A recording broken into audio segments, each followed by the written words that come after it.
Houston, we have a problem. We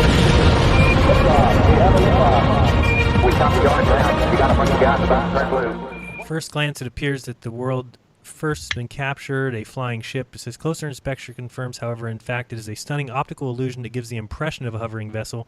In a rare state of conditions, the sea in the foreground of the picture is choppy with waves. Okay.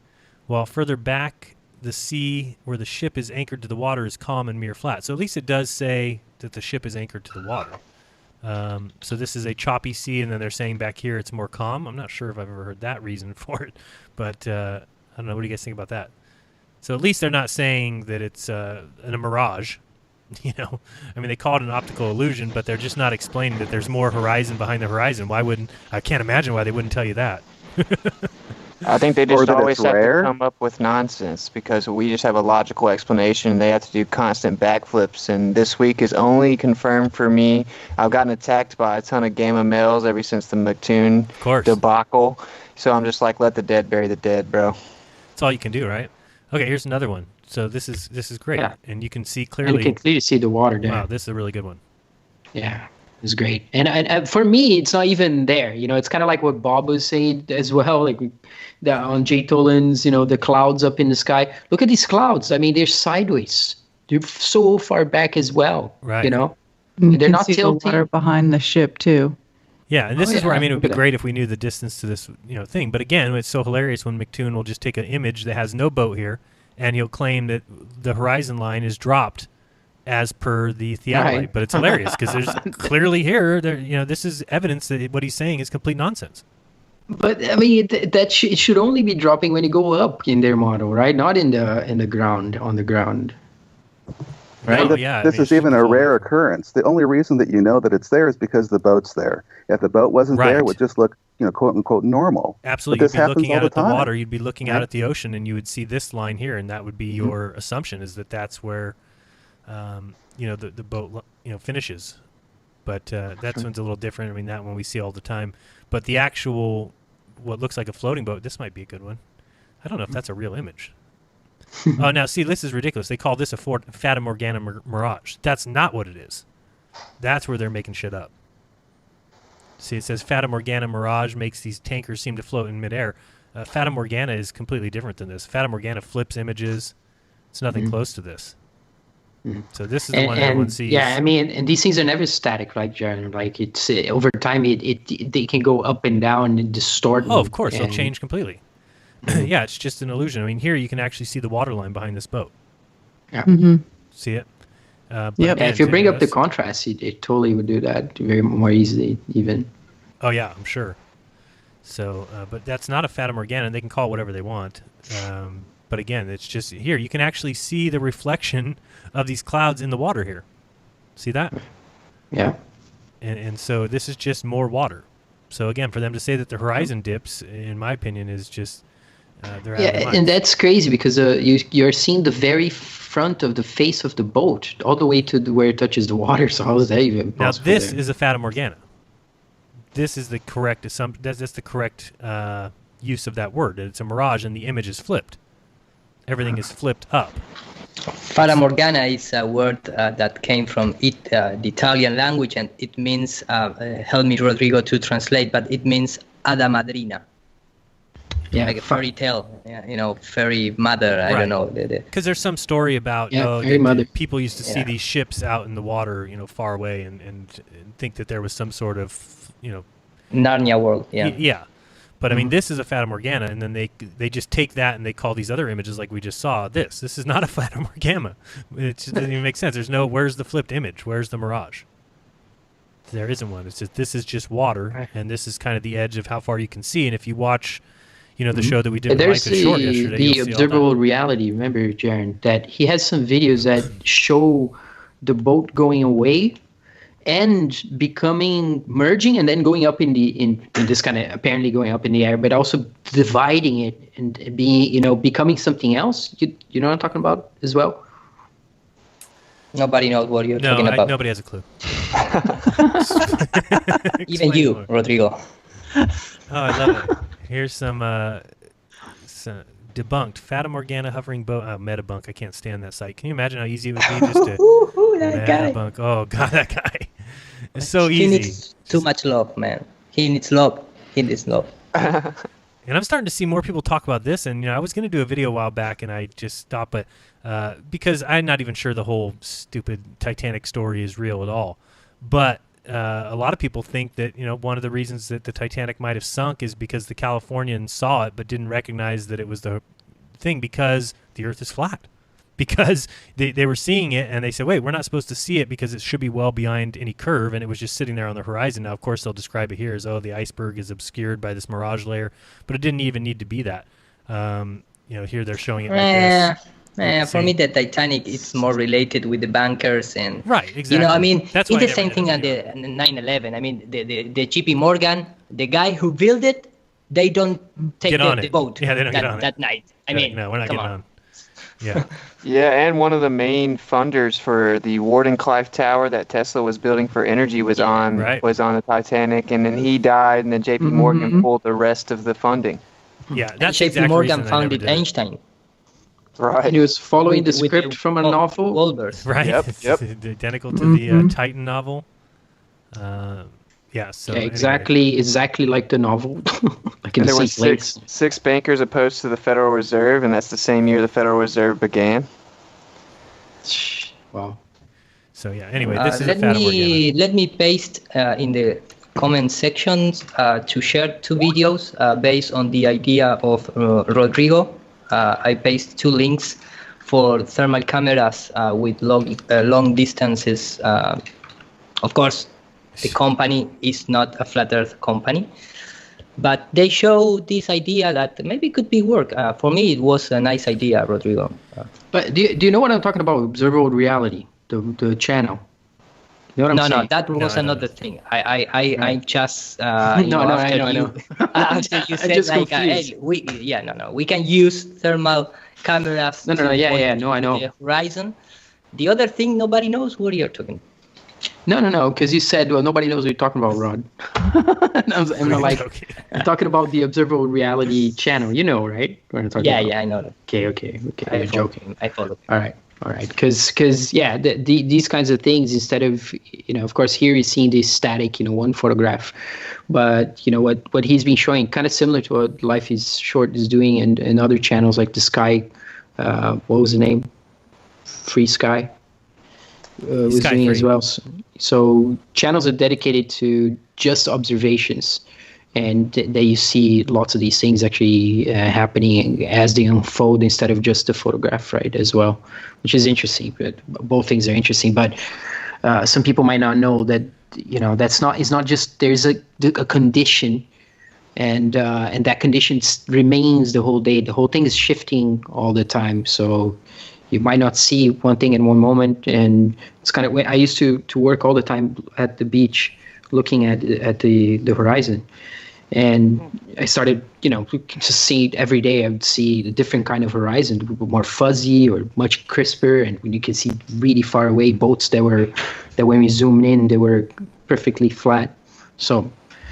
And then we lack that kind of thing, where the kind of observation. Like there's some really good one. I guess the Skunk Bay one, of course. But we need more of that. The long observation time lapse.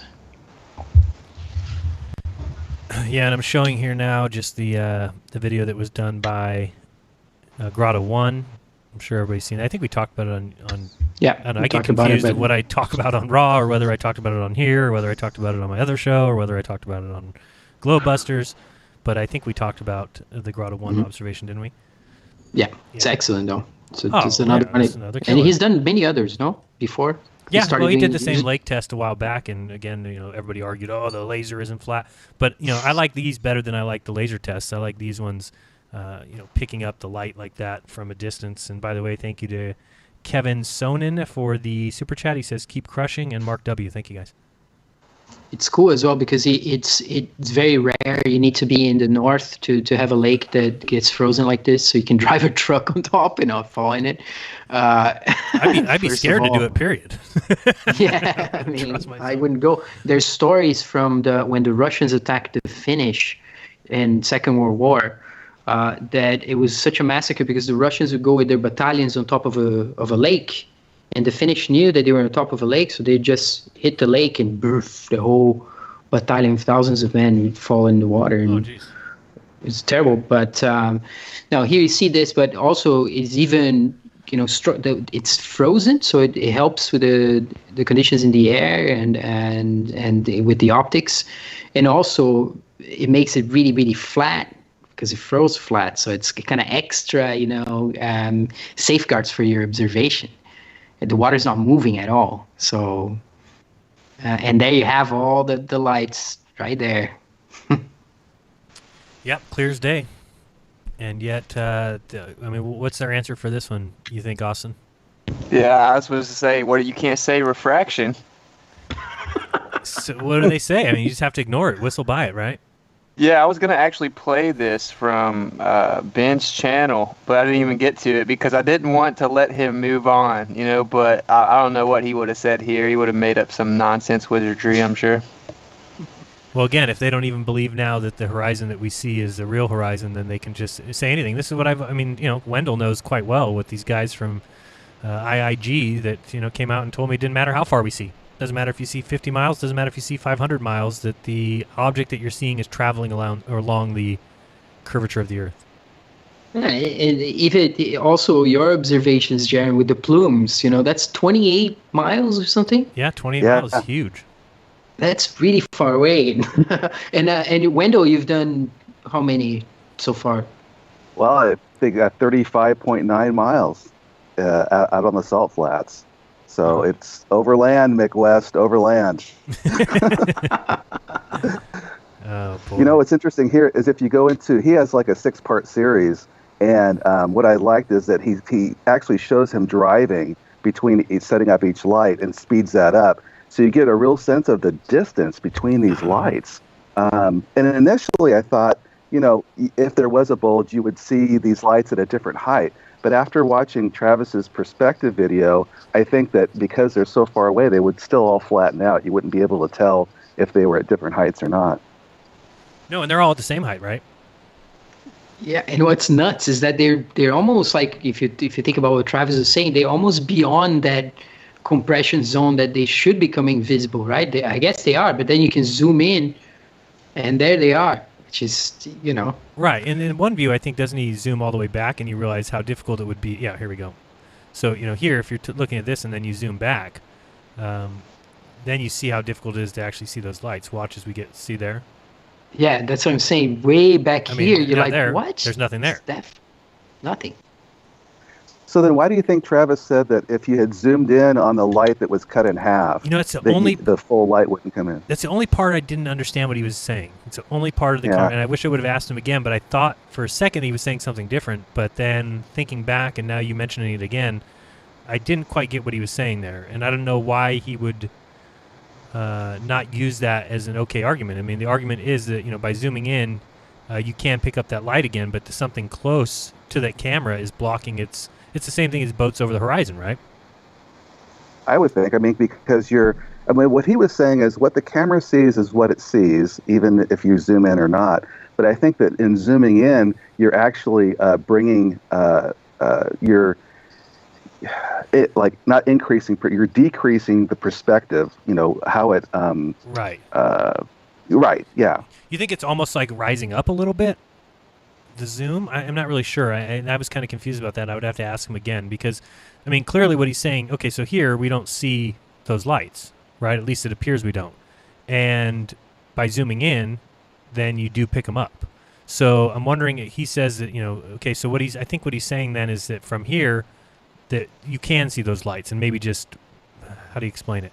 That just our eyes aren't picking it up or the camera's just not picking it up until it zooms in. But I think I agree with what he's saying that you have to have line of sight to see, right? Mm-hmm. It's not that you're looking... it's there, but it's so far away that with this kind of zoom, right, it would never even become a pixel. Well, it's kind of the same thing as we talk about with the boat. So I understand what he's saying because in one sentence I'm saying that you have to have line of sight.